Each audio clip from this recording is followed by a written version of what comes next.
Хичээл 22. Эцэг эх хүүхэд олон нийттэй хамтран ажиллах.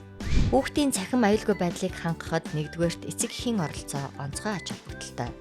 Хоёрдугаарт хүүхд хамгааллын багийн үүрэг, гуравдугаарт олон нийтийн байгууллагын дэмжлэг, дөрөвдүгээрт хүүхдийн өөрийн оролцоо чухал юм. Эцэг эх хүүхдийнхээ цахим хэрэглээг үл хайхарх нь хүүхдийг цахим гэмт хэргийн хохирогч болох өндөр эрсдэлд оруулдаг.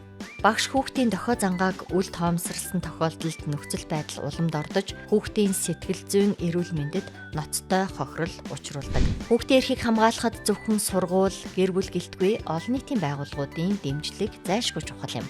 Хэрвээ хамтын ажиллахаас сул байвал хүүхдийн эрх хамгаалагдахгүй үлдэх эрсдэлтэй.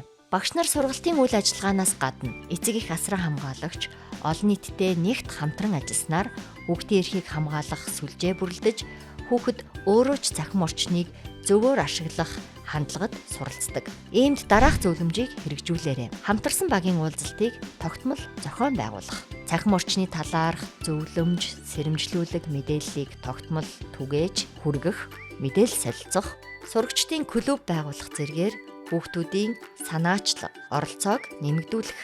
Олон нийтийн хамтын ажиллагааг сайжруулж төр, хувийн хэмжээний байгууллагууд, цагдаа, сэтгэл зүйн төв зэрэг холбогдох байгууллагуудтай хамтран сургалт нөлөөллийн ажлыг зохион байгуулах. Хүүхэд цахим дээрлэхэлд эрсдэлд өртсөн тохиолдолд авах алхмуудыг тодорхой болгож дүрэн боловсруулах. Эцэг эх асран хамгаалагчдад цахим орчны аюулгүй байдлын талаарх мэдлэг, мэдээлэл чадварыг нь хөгжүүлэх, сургалтанд хамруулах, зохион байгуулах.